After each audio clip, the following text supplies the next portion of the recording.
चलिए अब बात करते हैं फेसबुक पर जारी विवाद की। फेसबुक पर राजनीतिक उठापटक लगातार जारी है। कांग्रेस महासचिव केसी वेणुगोपाल ने फेसबुक फाउंडर को खत लिखकर मामले में जांच की बात कही है। राहुल गांधी ने भी ट्वीट के जरिए हमला बोलते हुए हर भारतीय को फेसबुक की विश्वसनीयता पर सवाल उठाने की बात कही है। वहीं अगर बात की जाए भाजपा की, तो भाजपा ने कांग्रेस पर पलटवार किया है।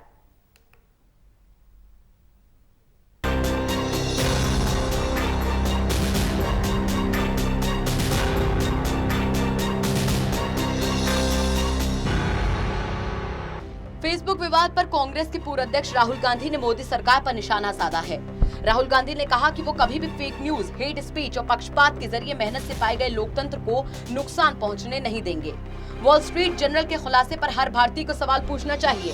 इससे पहले राहुल गांधी ने वॉल स्ट्रीट जर्नल की रिपोर्ट का हवाला देते हुए बीजेपी और आरएसएस पर निशाना साधा था। राहुल गांधी ने ट्वीट किया था कि बीजेपी और आरएसएस का भारत में फेसबुक और व्हाट्सएप पर कब्जा है। वो इसके जरिए फेक न्यूज और नफरत फैलाने का काम करते हैं। वो इसका इस्तेमाल मतदाताओं को प्रभावित करने के लिए करते हैं। पार्टी महासचिव केसी वेणुगोपाल ने भी फेसबुक के संस्थापक और सीईओ मार्क जुकरबर्ग को फेसबुक इंडिया का बीजेपी के साथ रिश्तों को लेकर शिकायती पत्र लिखा है। पत्र में 14 अगस्त को अमेरिकी अखबार द वॉल स्ट्रीट जर्नल की रिपोर्ट का हवाला देकर कहा गया है कि फेसबुक इंडिया पर बीजेपी का पक्ष लेने पर स्पष्ट आरोप लगा है। इसमें कहा गया है कि लेख में कहा है कि मिसेस दास ने चुनाव संबंधित मुद्दों पर बीजेपी का साथ दिया। फेसबुक पर लोकतांत्रिक अधिकारों को कुचलने का भी आरोप चिट्ठी में लिखा गया है। चिट्ठी में यह भी कहा गया है कि फेसबुक इंडिया ने बीजेपी नेताओं की हेट स्पीच तब हटाई जब द वॉल स्ट्रीट जर्नल ने फेसबुक के पक्षपाती रवैये से पर्दा उठाया। चिट्ठी में कहा गया है कि अब भी बहुत देर नहीं हुई है और गलतियों को अब भी सुधारा जा सकता है।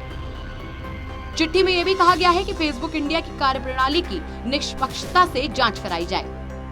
कांग्रेस ने अपनी चिट्ठी में फेसबुक को 3 सुझाव भी दिए। पार्टी ने कहा कि फेसबुक को तुरंत एक उच्च स्तरीय जांच समिति बनाकर फेसबुक इंडिया की लीडरशिप टीम से पूछताछ करवानी चाहिए। वहीं 2014 से नफरत वाले उन सभी पोस्ट की जानकारी दी जानी चाहिए जिन्हें फेसबुक इंडिया ने अपने प्लेटफॉर्म पर पब्लिश करने की अनुमति दी। कांग्रेस के मुताबिक फेसबुक इंडिया का नेतृत्व जांच पूरी होने तक किसी दूसरी टीम को दिया जाना चाहिए।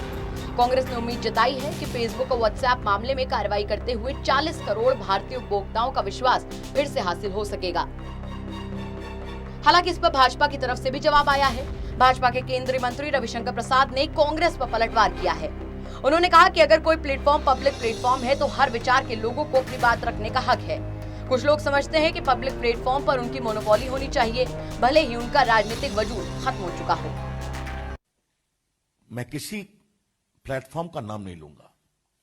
अगर प्लेटफॉर्म पब्लिक प्लेटफॉर्म है तो हर विचार के लोगों को अपनी बात रखने का अधिकार है।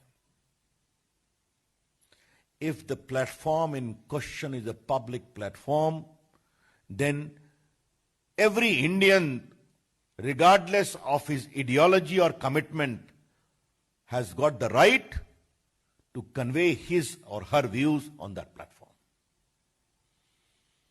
क्या यह सच्चाई नहीं है कि कुछ लोग समझते हैं कि उस प्लेटफॉर्म पर उनकी मोनोपोली होनी चाहिए, भले ही उनका राजनीतिक वजूद खत्म हो गया हो? It is a hard fact in the country. We need to know that people whose political base has shrunk like anything seek to dominate public discourse on these platforms. That is not right. Public platform की बहस अब राजनीतिक चादर ओढ़ चुकी है। देखना होगा कि ये नया उपजा विवाद कब खत्म होता है। तरुण कालरा, टोटल न्यूज, दिल्ली।